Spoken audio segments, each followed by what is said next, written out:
አሃዱ አብ ቅዱስ፣ አሃዱ ወልድ ቅዱስ፣ አሃዱ ውእቱ መንፈስ ቅዱስ የሚለው ሁለት መሰረታዊ ትርጉም ነው ያለው። አሃዱ አብ ቅዱስ፣ አሃዱ ወልድ ቅዱስ፣ አሃዱ ውእቱ መንፈስ ቅዱስ። አሃዱ አብ ቅዱስ ማለት አብ አሃዱ ነው አንድ ነው። አብ አንድ ነው ብላችሁ ሰዱት። ቅዱስ የሚሆን አብ አንድ ነው። አንድ ነው በአማርኛ ስም ብለን ስንፈተው አንድ ነው የሚለው ሁለት ትርጉም ነው ያለው። የአብ ከገባን የወልድም እንደዛው ነው። አብ አንድ ነው። በምን አንድ ነው? በባህሪ በህልውና በመመስገን በዚህ ሁሉ በፈቃድ ከወልድና ከመንፈስ ቅዱስ ጋር አንድ ነው ማለት ነው። አሃዱ ማለት አንድ ማለት ነው። አብ አንድ ነው ማለት አብ ከወልድና ከመንፈስ ቅዱስ ጋር በባህሪ በህልውና በፈቃድ አንድ ነው። እስኪ በሉ አብ በሉ ከወልድና ከመንፈስ ቅዱስ ጋር በባህሪ በህልውና በፈቃድ አንድ ነው። እሺ ወልድ ቀጥሉ እንግዲህ እናንተ በሉት። እሺ ከአብና ከመንፈስ ቅዱስ ጋር በባህሪ በሉ በህልውና በፈቃድ አንድ ነው። መንፈስ ቅዱስ ከአብ ከወልድ ጋር ምንድን ነው? በባህሪ በህልውና በፈቃድ ስንት ነው? አንድ ነው። ሥላሴ መንግስት እንተ ይትከፈል አለቻቸው ነው። እግዚአብሔር አንድ ነው። እግዚአብሔር አንድ ነው። በዚህ ነው ቅዳሴ የሚጀመረው፣ በሃይማኖት ነው። ቅዳሴ በሃይማኖት ይጀመራል። ከመቀደስም ከማስቀደስም በፊት ሃይማኖትን ማወቅ ይቀድማል ማለት። የሁሉ ነገር ማከናወኛው መሰረቱ ሃይማኖት ነው። ሃይማኖት መሰረት ነው። ሌሎች ደግሞ ህንጻና ግድግዳ ናቸው ብሎ ቅዱስ ዮሐንስ አፈወርቅ እንደነገረን አሚንሰ መሰረት ኢቲ ወካላንሰ ህንጻ ወንድቅ እሙንቱ ብሎ እንደነገረን ሃይማኖት መሰረት ነው። ያለ መሰረት ጣራ ግድግዳ አይቆምም። ያለ ሃይማኖት አገልግሎት የለም። ስለዚህ እሱ ነው። እሺ ቅዱስ የሚለውን የጨመርንበት ለምንድን ነው መሰላችሁ? አሁን ደግሞ ሁለት ትርጉም ነው ያለው አላለም? አብ በሉ ደግሞ በስም በግብር በአካል ከወልድና ከመንፈስ ቅዱስ ልዩ ነው። ገባችሁ? አብ ቅዱስ ማለት ልዩ ማለት ነው። አሁን አብ ብላችሁ አሃዱና ቅዱስ የሚሉ ሁለት ቃላትና የፈተነው አሃዱና ቅዱስ አሃዱ አብ ቅዱስ አብ አሃዱ እስኪ አብ አሃዱ በሉ። ምስለማን ስትባሉ ምስለመኑ ከማን ጋር ስንባል ከወልድና በምን አንድ ነው? በባህሪ በህልውናና በፈቃድ አንድ ነው። እሺ አብ ልዩ ነው። ከማንና ከማን? ከወልድና ከመንፈስ ቅዱስ። በምን ነው ልዩ የሚሆነው? በስም በአካል በግብር ማለት ይሄ ማለት። እሺ አሁን ወልድ ቅዱስ፣ እሺ ሙሉ ተርጉሙት። ወልድ ልዩ ነው። ከማንና ከማን? ከአብና በምን ልዩ ነው? በአካል በስም እና በግብር ልዩ ነው። እሺ መንፈስ ቅዱስ በሉ። እሺ ከአብና ከወልድ ምንድን ነው? በምን? በስም በአካል በግብር ልዩ ነው። አሁን ይሄ ማለት ምን ማለት ነው? ይሄ ማለት ምን ማለት ነው መሰላችሁ? አብ አንድ ነው ስንል አብ ልብ ነው፣ ወልድ ቃል ነው፣ መንፈስ ቅዱስ እስትንፋስ ነው። ስለዚህ አብ ልብ ነው፣ ወልድ ቃል ነው፣ መንፈስ ቅዱስ እስትንፋስ ነው። ልብ ቃል እስትንፋስ ሶስት ሰው አይባልም አይደል? እንደ ይሄ ያለው ሰው ሶስት ሰው አይባልም። ልብ ቃል እስትንፋስ ያለው ሰው ሶስት ሰው አይባልም። ባህሪውም አንድ የሰብዕና ባህሪ ነው ያለው። የልብነት ባህሪ፣ የቃልነት ባህሪ፣ የእስትንፋስነት ባህሪ የሚባል ለሰውየው ሶስት ባህሪ የለው። አንድ የሰውነት ባህሪ ነው ያለው። ሰባቱ ባህሪያት የሚለውን አቁማችሁ ሰው ከተባለ በኋላ ያለውን አስሉልኝ። ሰው የሆነው ያኛው ጥንት መገኛው ነው። ሰው የሰውነት ባህሪ ነው ያለው። የመላክ የመላክነት ባህሪ እንዳለው አንድ የሰውነት ባህሪ ነው ያለው። ታዲያ እንደዛ ከሆነ ሰውየው ልብ፣ ቃል፣ እስትንፋስ በመሆኑ በሶስቱ ከዊን ምክንያት ሰው ሶስት ሰው እንደማንለው ልብ፣ ቃል፣ እስትንፋስ የሚባሉ አብን፣ ወልድን፣ መንፈስ ቅዱስን ሶስት እግዚአብሔር አንላቸውም። ሶስት አማልክትም አናመልክም። ሃይማኖታችን ይህ ነው ነው። እንደገና ደግሞ ልብ በሉ አንድ ሰው እንዳልነው ሁሉ ነገር ግን ልብ ወደ ቃልነት የሚለወጥበት ጊዜ የለም። ቃል ወደ ልብነትና ወደ እስትንፋስነት የሚለወጥበት ጊዜ የለም። እስትንፋስ ወደ ልብና ወደ ቃልነት የሚለወጥበት ጊዜ የለም። ግልጽ ሆኖላችኋል? በነገራችሁ ላይ ቀላል ትምህርት ባነጋገሩ ምክንያት ከባድ ይመስላል። ጉዳዩ ግን ቀለል ያለ ነገር ነው። እናንተ ለምሳሌ ምን አላችሁ? ልብ በሉ እስኪ፣ በዚያውም ልብ በሉ እሺ፣ አስተውሉ ማለት ነው። ልብ እና ምንድን ነው? ቃል እና እስትንፋስ። ልብ ምን ጊዜ ምን ሆኖ ነው የሚኖረው? ልብ። ቃል ምን ጊዜ ምንድን ነው? እስትንፋስ ምን ጊዜ ምንድን ነው? አቤት። አብ ምን ጊዜ ምን ማን ነው? አብ ነው። ወልድ ምን ጊዜ? መንፈስ ቅዱስ ምን ጊዜ? መንፈስ ቅዱስ ነው። እይፈልስ ስመ አብ እምከዊነ ስመ አብ ሀበ ከዊነ ስመ ወልድ ወከዊነ መንፈስ ቅዱስ ወይፈልስ ስመ ወልድ እምከዊነ ስመ ወልድ ሀበ ከዊነ አብ ወመንፈስ ቅዱስ ወይፈልስ ስመ መንፈስ ቅዱስ እምከዊነ ስመ መንፈስ ቅዱስ ሀበ ከዊነ አብ ወወልድ ይላል ቅዱስ አግናጤዎስ ሃይማኖተ አበው ምዕራፍ 11 ከቁጥር 7 እስከ 8 ድረስ ታገኙታላችሁ። ማለት አብ ወልድ ወደ መሆን መንፈስ ቅዱስ ወደ መሆን አይለወጥም። ወልድ አብ ወደ መሆን መንፈስ ቅዱስ ወደ መሆን አይለወጥም። መንፈስ ቅዱስ አብ ወደ መሆን ወልድ ወደ መሆን አይለወጥም።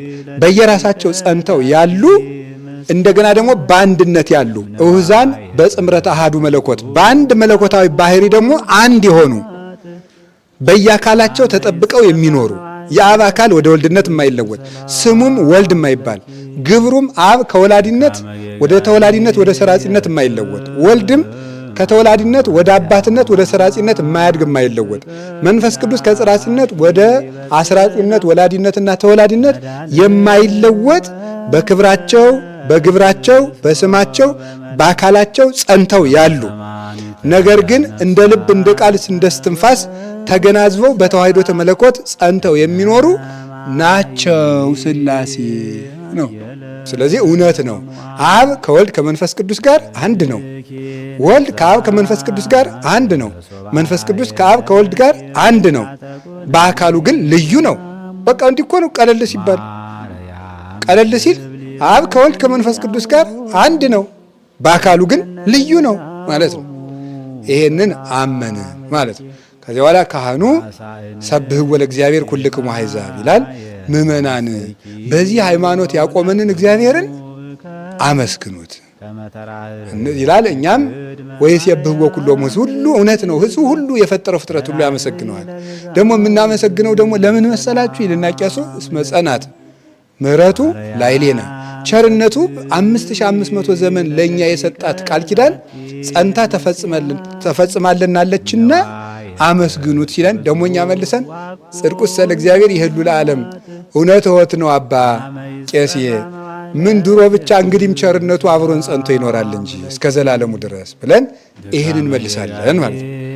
አሁን ስብሐት ለአብ ወወልድ ወመንፈስ ቅዱስ ብለን ካመሰገን በኋላ ዲያቆን ይጀምራል ማለት ነው። ዲያቆን ለመድረስ ነው። ዲያቆን ምንድነው የሚያደርገው? ተንስኡ ለጸሎት ይላል ማለት ነው። ተንስኡ ለጸሎት ለጸሎት ተነሱ ነው። ስለዚህ የዲያቆን ድርሻው በቅዳሴ ውስጥ ጸልዩ ነው። ዋናው ነገር ማጸለይ ነው። ጸሎትን ማዘዝ ነው። የዲያቆን ዋና ስራው ጸሎትን ማዘዝ ነው። ተንስኡ ለጸሎት ትጉ ነው። ተንስኡ ማለት የዚያ ጊዜ የተቀመጠ የለም። ትጉ ተግታችሁ ጸልዩ ይላል። ከዚያ አቤቱ ይቅር በለን።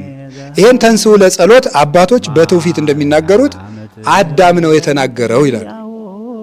አዳም ምን ይላል? ምን አለ መሰላችሁ? እንደው ጌታ በተሰቀለ ጊዜ 5500 ዘመን ሲፈጸም ተወልጄ አድንሃለሁ ብሎ ነበረ። ሱባኤው ደርሷል፣ ተስፋው ቀረን ብሎ ተንስኡ ለጸሎት ለጸሎት እንነሳ፣ ሲኦል ውስጥ ብንሆንም ቢሆን ፈጣሪያችንን እናስብ አለ።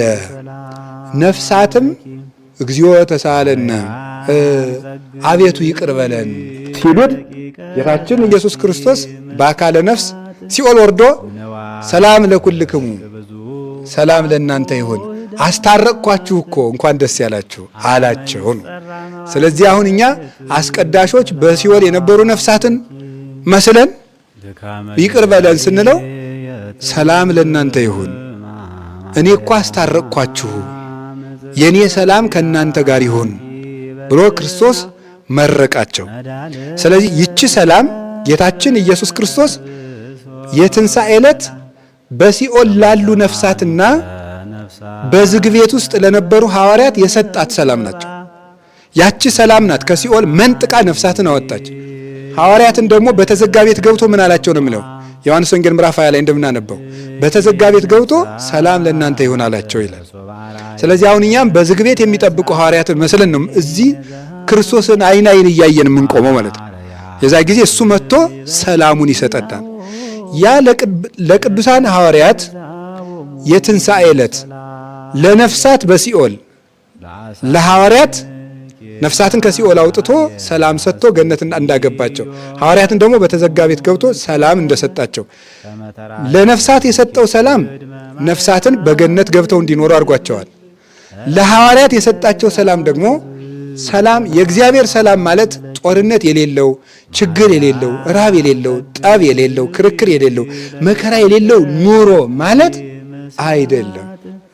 እና እንግዲህ እንዴት ነው ሲባል መከራ ውስጥ ሆኖ ረፍት መሰማት ማለት ነው።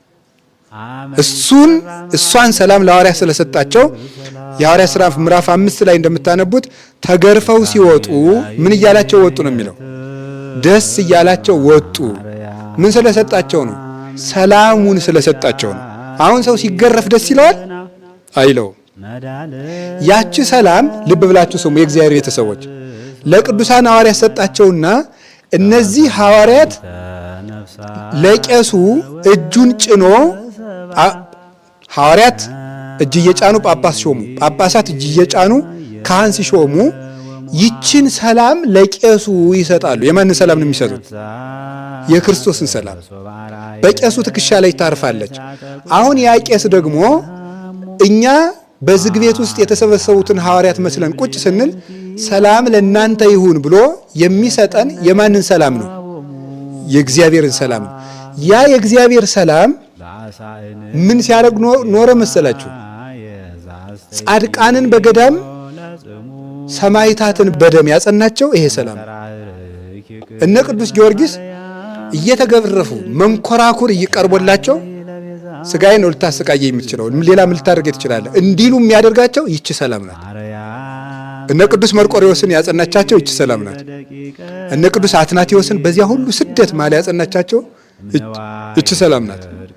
ሌሎችንም አባቶቻችን እነ ቅዱስ ዮሐንስ አፈወርቅ፣ እነ ቅዱስ አትናቴዎስን፣ እነ ቅዱስ ባስልዮስን፣ እነ ቅዱስ ጎርጎርዮስን በተሰደዱበት ጊዜ በነገስታት በተገፉበት ጊዜ ልባቸው እንዳይደነግጥ በየሜዳው ምንድነው ቅዱስ ዮሐንስ አፈወርቅ የተናገረው ነገር አለ። ስለ ቅዱስ አግናጤዎስ በተናገረበት ድርሳኑ ሲናገር የተጋድለው ሜዳ ብዙ ነው፣ የምንቀበለው አክሊል ግን አንድ ነው ብሎ ነበረ። በጣም ብዙ መከራ ይቀበላል። አንዱ ለውሻ ይጣላል፣ አንዱ ለአንበሳ ይጣላል፣ አንዱ በሳት ይጠበሳል፣ አንዱ በእንጨት ይሰቀላል፣ አንዱ በመንኮራኩር ይፈጫል። አክሊላቸው ግን አንድ ነው፣ እሱም ክርስቶስ ነው። በዚያ ሁሉ ጸዋትወ መከራ ጸንተው እንዲኖሩ ያደርጋቸው ፈሪነትን አውጥቶ የጣለላቸው የክርስቶስ ሰላም ነው። አሁን እኛ አንድ ነገር ኮሽ ባለ ቁጥር የምንፈራ ለምንድን ነው በሉኝ? የክርስቶስ ሰላም በትክክል ሊደርሰን ስለሚያስፈልግ ማለት ይሻላል። በትክክል የጌታችን ኢየሱስ ክርስቶስ ሰላም በትክክል እሷ ካደረች በኋላ የፈለገ እንዴ ቅዱስ አትናቴዎስን ሄደው ኧረ እባክህ ዓለሙ ሁሉ ጠላ አሉት። እኔ ቀድሜ ጠልቼው ይላል። ምንም እንዳይጨነቅ ዓለሙ ሁሉ ቆ ጠላ ቢሉት እኔ ጠልቼው ይል ቀድሜ ያለ እኔ አሁን 3 ሰው እነገሌ እየጠሉህ ነው ብባል እኔ እደነግጣለሁ። ልቡ ለጻድቅ ውኩል ከማንበሳ፣ የጻድቅ ሰው ልብ እንዳንበሳ የተማመነ ነው ያለው ሰሎሞን። ለዚህ ነው እንዳይፈሩ ያደረጋቸው። ቅዱስ ጳውሎስ ሲዘምር ሰምታችሁታል። ሮሜ ምዕራፍ 8 ላይ ቁጥር 35 ላይ ከክርስቶስ ፍቅር የሚለየን ማን ነው? ረሃብ ነው ወይ? ስደት ነው ወይ? ጦርነት ነው ወይ? መላእክትም ቢሆኑ አሕዛብም ቢሆን ካለ ፍጥረትም ቢሆን ልዩ ወገንም ቢሆን ምንም ቢሆን ከክርስቶስ ወገን በላይም ያለው ቢሆን በታችም ያለው ቢሆን ከክርስቶስ ፍቅር ሊለይ የሚችል አንዳች እንኳ የለም ይላል። ስለዚህ ሰላም ለእናንተ ይሁን ማለት እነ ቅዱስ መርቆሬዎስ በብረት ምጣድ እየተጠበሱ፣ እነ ቅዱስ ፋሲለደስ እንደ ፈረስ እየተለጎሙ፣ እነ ቅዱስ ጊዮርጊስ በመንኮራኩር እየተፈጩ ይህንን የ3 ዓመት ሕፃን ቅዱስ ቂርቆስን ያጸናው የማን ሰላም ነው? የእግዚአብሔር ሰላም። የ3 ዓመት ሕፃን እንኳን የፈላ በርሜል አይቶ እሳት እንኳን ትንሽ ነገር እንኳን አይፈራም። አንድ ጊዜ ከተኮሱት ዞር ብሎ ይደርሳ በዚያ ግድም። ያችን ሰላም ለመቀበል ነው ካህኑ ያችን እንድናገኝ ነው ደጋግሞ ሰላም ለኩልክሙ ሰላም ለኩልክሙ። ደግሞ እኛ ደግሞ ተጓደን ምስለ መንፈስ ለከለ ማለት እንደው ሐዋርያት ያገኙትን ሰላም መድኃኔዓለም ይስጣችሁ ሲል ምስለ መንፈስከ ማለት እንደ ቃልህ ይደረግልን ማለት ነው። አዎ ያችን ሰላም ይስጠን። ጻድቃንን በገዳም ያጸናቸው ምንድን ነው? ያቺ ሰላም ነው። እንጦንስ ቅዱስ እንጦንስ ያቺ ሰላም ነበረችው። ዛሬ ያለን መነኮሳት እንሸበራለን፣ እንታወካለን። ለምን? እዚያ እስከምንደርስ ድረስ ነው። ገና ጀማሪ ነን። ጀማሪ መነኩሴ ከወደብ ዳር የታሰረችን ጀልባ ይመስላል ነው የሚለው አይደል መጽሐፍ መነኮሳት። ያቺ ምንድን ነው የምትለው? አንዴ ወደ ግራ አንዴ ወደ ቀኝ ነፋሱ እንደዚህ ሲያረጋት ትውላለች። ግን ወደቡ አለች። መነኩሴውንም ግራ ሲያጋባው ሰይጣን ሲያናውፀው፣ አንድ ጊዜ ገዳም ቀይር ሲለው፣ አንድ ጊዜ ቤተሰብ ጠይቀና ሲለው መከራውን ሊያበላው ይችላል። ግን ዞሮ ግን ከክርስቶስ ፍቅር አይለይም። በአቅሙን እግዚአብሔር ያጸነዋል። ሲያድግ ግን ምን ይላል መሰለህ? አሁን ባለንበት ደረጃ ጓጉንቸር በአቅሟም ታስፈራረናለች። ጓጉንቸርማ ትልቅ ናት። እቺ አጋግራ ነው ምንድን ነው የምትባለው? አጋራ ነው እቺ እንደዚህ የምትፎክረው እንደዚህ የምትለው ማለት ነው። እሷ ራሱ ብትመጣ አሁን እንደነግጣለን። እንጦንስ ቅዱስ እንጦንስሳ አንድ ቀን እባቱ ቁጭ እንዳለ ምንድን ነው የሚለው? አጋንንት ምን መስሎ አንበሳ፣ ከዛስ ነምር፣ ጅብ፣ ዘንዶ፣ ጊንጥ፣ የአውሬ ዘር በሙሉ እባብ ያ ሁሉ ይጮሃል። ደግሞ አንበሳው ሲያገዛ እባቡ ሲያፏጭ አስባችሁታል?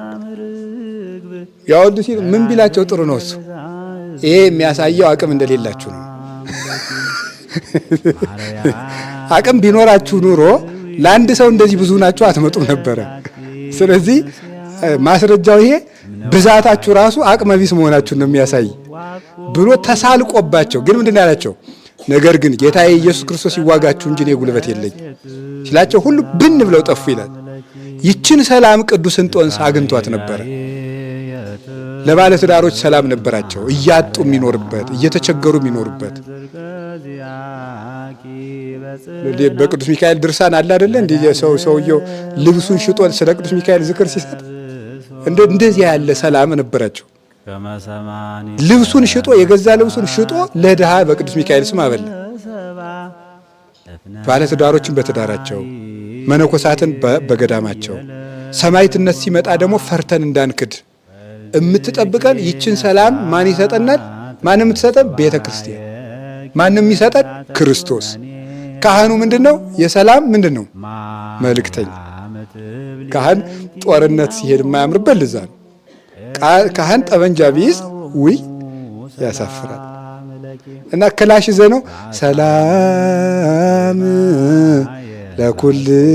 ለኩልክሙ የሚል ክላሽ ይዞ ማለት ነው። ኧረ በስላሴ የማይመስል ነገር ነው። ይሄ የማይመስል ነገር ነው። ስለዚህ መድኃኔዓለም ለሁላችንም ያንን ሰላም ይስጠን። ሰላም የሚለው ይሄ አገር ተረጋጋ ምናምን የሚለው አይደለም ነው፣ ከሱ የተለየ ነው። ያንንም ይስጠን መድኃኔዓለም። ትልቁ ግን የመጀመሪያው የምን ሰላም ነው? የልብ ሰላም ነው። ትልቁ የልብ ሰላም ነው። የልብ ሰላም ከተሰጠን አንድ ሰው እኮ ሰላማዊ ከሆነ እኮ አገር ሰላም ይሆናል። እኛ ራሳችን በየጠባያችን ከራሳችን ጋር ከእግዚአብሔርም ጋር ከሌላውም ጋር ስለምንዋጋ ከራሱ ጋር ያልታረቀ ሰው እኮ ነው የአገር ጦርነት የሚያመጣ። የልብ ጦርነት ያለበት ሰው አገር ይበጠብጣል። ሰላም እንዲሰጠን እግዚአብሔር ይህንን ሰላም ስጠኝ የማይታወቅ በናፍቆት የማይታወቅ አንድ አባት አባቱ ናፍቆት አባዬ ፍቅርህ እኮ ባይታዊ ነው አውቆ ሰይጣን ምን ይፈትነዋል ደግሞ በአባቱ ናፍቆት አባዬ አንተ እኮ ፍቅርህ እኮ እንደ ውሃ የሚፈስ ነው አለ። ትዝ ቢለው እግዚአብሔር ግን ደግሞ እግዚአብሔር የፍቅር ፏፏቴ ነው። አንተ አባቴ እንደዛ ብትሆንም እግዚአብሔር ደግሞ የፍቅር ፏፏቴ ነው አለ። መልሶ አጸናው። እቺ ሰላም ናት፣ የክርስቶስ ሰላም ናት። የክርስቶስ ሰላም ያለው ሰው የተረጋጋ ፊቱ ብሩህ የማይጨነቅ ሁከት የማይበዛበት እንደሱ ያለ ነው። ያንን ሰላም እንድናገኝ ዲያቆኑ ይሄን ሰላም እንድታገኙ ምን ይላል? ምን በሉ ነው የሚለን? ለጸሎት ተነሱ ይላል።